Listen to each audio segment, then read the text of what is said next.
कहते हैं रात के जंगल में दिखने वाली हर सुंदर स्त्री इंसान नहीं होती और यक्षिणी से मांगी गई इच्छा कभी बिना कीमत के पूरी नहीं होती। ये कहानी है अरुण की और एक यक्षिणी की। रात के 2:30 बजे जंगल का रास्ता धुंध से भरा हुआ। पेड़ों के बीच हवा ऐसे चीख रही थी मानो किसी ने उसका गला दबा रखा हो। अरुण की बाइक हेडलाइट अंधेरे को चीरती जा रही थी। कानों में बस इंजन की आवाज और दिल की धड़कन। अचानक धुआं सा हिलने लगा और किसी ने उसका नाम फुसफुसाया, अरुण। अरुण के हाथ हैंडल पर जम गए। उसने देखा रास्ते के बीच कोई खड़ा है। सफेद साड़ी, लंबे काले बाल और आंखें इतनी गहरी कि कोई भी उसमें डूब जाए। वो औरत मुस्कुराई। वो मुस्कान सेडक्टिव भी थी और खतरनाक भी। क्या चाहिए तुम्हें? उसकी आवाज धीमी, मीठी और अटपटी शांत थी। अरुण हिचकिचाया। पैसा। औरत ने सर झुकाया। मिलेगा, कल रात फिर आना। और उतनी ही खामोशी से धुंध में गायब हो गई। अगले दिन दुकान पर भीड़ टूट पड़ी। लोग पैसे फेंक रहे थे, माल उठ रहा था। 2 दिन में महीने भर का व्यापार। अरुण की आंखों में पहली बार चमक आई और रात के वक्त डर के पीछे लालच छुप गया। तीसरे दिन वो उसी रास्ते से लौटा। वो औरत वहीं खड़ी थी, इस बार और भी करीब, और भी सेडक्टिव। अरुण की आवाज कांप रही थी। और चाहिए? वो हंसी।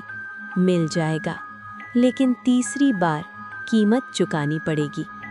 दादी कहा करती थी, यक्षिणी सुंदर होती है पर उसका वचन भारी होता है। वो इच्छाएं देती है और फिर मांगती है बलि। गांव की औरतें बच्चों को डांटती, जंगल में जो दिखे उससे सौदा मत करना। पर लालच चेतावनी नहीं सुनता। तीसरी रात, बारिश, बिजली, जंगल की मिट्टी पानी में घुली हुई। वो औरत इस बार हवा में तैर रही थी। उसके पैर जमीन को छू नहीं रहे थे। बाल भीगकर चेहरे से चिपके थे और मुस्कान सेडक्टिव पर शिकार करने वाली।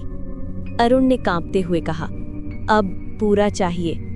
वो करीब आई, इतनी करीब कि नामालूम गर्माहट भी महसूस हो। क्या चाहिए? उसने फुसफुसाया। अरुण ने निगलते हुए कहा, तुम। वो मुस्कुराई। वो मुस्कान अब खूबसूरती नहीं, पाप थी। तीसरी इच्छा पूरी। उसने अरुण के चेहरे को छुआ। उसकी नसों में काला स्याही जैसा खून फैलने लगा।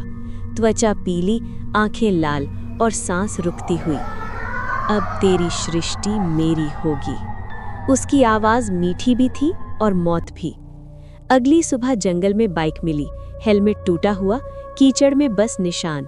अरुण गायब। गांव की औरतों ने बस इतना कहा, यक्षिणी ने वचन ले लिया, अब वो लौटकर नहीं आता। 6 महीने बाद अस्पताल। अरुण की पत्नी चेकअप कराने आई।